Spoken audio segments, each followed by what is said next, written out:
हैं। उसी बीच उनकी बॉन्डिंग बहुत अच्छी बन जाती है और दोनों एक दूसरे से प्यार करने लगते हैं। बस लॉकडाउन खत्म होते ही चट मंडी पट शादी।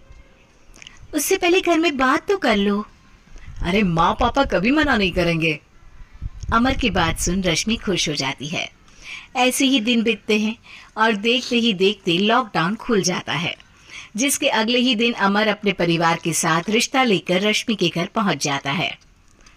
अभी लॉकडाउन खुला ही है और कोरोना तो खत्म भी नहीं हुआ, इसलिए ज्यादा कुछ ना करके अगले कुछ दिनों में छोटे फंक्शन के साथ शादी कर लेते हैं। अमर के पापा की बात पर सब सहमत हो जाते हैं। कुछ दिन बाद दोनों की शादी हो जाती है और रश्मि अपने ससुराल पहुंच जाती है। बेटा, शादी तो तूने अपनी मर्जी से कर ली, लेकिन बहू को बोल देना इस घर में हुक्म मेरा ही चलेगा, इसलिए अपना राज जमाने की कोशिश भी ना करें। माँ, रश्मि को यहाँ सिर्फ प्यार, आशीर्वाद और अपनापन चाहिए, पैसा या राज नहीं। बेटी की बात पर सास मुंह बनाए वहां से चली जाती है और अब वो हर रोज रश्मि को परेशान करना और ताने देना शुरू कर देती है। देखो, ये है आजकल की लड़की, इंटरनेट पर लड़कों से बातें करते हुए इन्हें शर्म भी नहीं आती, और यहाँ तो देखो कितनी सीधी सुशील बनकर दिखा रही है। मम्मी, शादी के रिश्ते वाले इंटरनेट ऐप से जब किसी को कोई दिक्कत नहीं है, फिर डेटिंग ऐप के जरिए मिलना किस तरह गलत हो सकता है? रश्मि के डेटिंग ऐप वाली बात सुन उसकी हैरान सास तुरंत तुनक कर पूरे घर को सिर पर उठा लेती है, जिसकी आवाज सुन अमर और उसके पापा भी वहां आ जाते हैं। हाय मेरी माता, इतना बड़ा झूठ! डेटिंग ऐप को इंटरनेट के जरिए मिली है बोलकर इस कलमुही को मेरे सर ला बिठा दिया। अरे नास पिटी, तुझे जरा भी शर्म नहीं आई? वहां न जाने कितने लड़कों से गुलगुलू गुलगुलू करके तुझे मेरा ही लड़का मिला था फंसाने के लिए। माँ, मुझे तो समझ नहीं आ रहा क्या बोले जा रही हो। डेटिंग ऐप इस्तेमाल करना कोई अपराध नहीं है, और तुम रश्मि को ऐसा कैसे बोल सकती हो? मैं भी तो था उस ऐप पर। पहले उसके लिए माँ से झूठ बोला और अब लड़ाई कर रहा है। सास और अमर की बात सुनकर रश्मि हैरान खड़ी रहती है। अमर, तुमने घर में झूठ क्यों बोला? ये सब देख रही हो ना, इसी की वजह से झूठ बोलना पड़ा।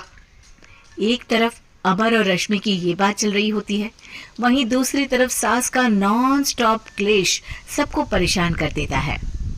सब एकदम चुप, जो हुआ सो हुआ, अब मुझे कुछ ना सुनाई दे। पति की बात सुन सास चुप होकर वहां से चली जाती है, लेकिन अब वो रश्मि के सिर दुनिया भर के सारे काम डालकर उसका जीना पहले से भी ज्यादा मुश्किल कर देती है।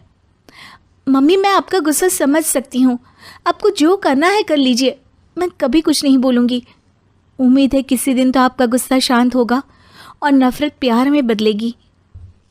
रश्मि की अच्छाई को उसका नाटक समझकर सास गुस्से के 7वें आसमान पर चढ़ जाती है और उसी शाम रश्मि को नीचा दिखाने के लिए अपनी सहेलियों को घर बुलाकर उसकी बुराइयां करने लगती है।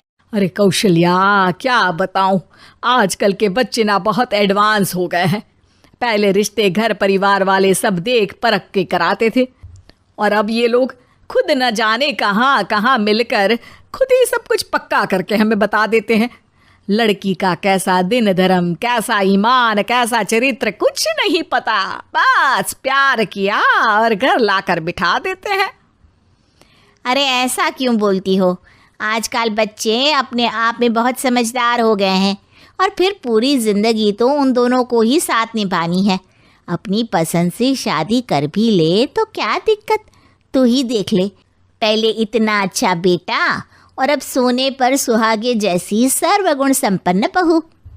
और पता है, अभी कुछ दिन पहले मेरी बेटी ने मुझे डेटिंग ऐप के बारे में बताया, जहाँ लड़का लड़की अपनी पसंद से अपने आप एक दूसरे को चुन लेते हैं, और फिर अगर सब सही रहता है तो बात आगे भी बढ़ जाती है।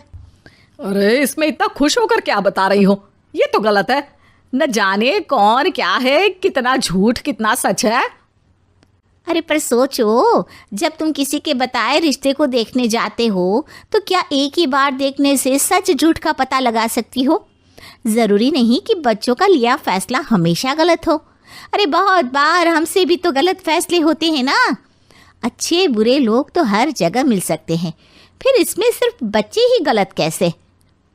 सहेलियों की बात सुन सास सोच में पड़ जाती है और इसी तरह कुछ दिन बीत जाते हैं, जिसमें ना तो वो रश्मि को परेशान करती है और ना ही कोई ताना सुनाती है, जिसे देख रश्मि परेशान हो जाती है। मम्मी, आपकी तबीयत तो ठीक है ना? कुछ दिनों से देख रही हूँ आप मुझे कुछ बोलती ही नहीं। तो मेरा परेशान करना ज्यादा अच्छा लगता है क्या? नहीं, आपकी शांति उससे ज्यादा परेशान कर रही है। शांति इसलिए है क्योंकि मुझे एहसास हो गया है कि गलत तुम लोग नहीं, मेरी सोच है। प्यार तो एक सुंदर एहसास और शादी खूबसूरत साथ है। अगर ये साथ सच्चा है तो कहीं पर भी किसी भी तरह जुड़ा हो, उससे कोई फर्क नहीं पड़ता। आप कौन है? इतनी अच्छी बातें मेरी पत्नी तो नहीं बोल सकती। क्या आप भी?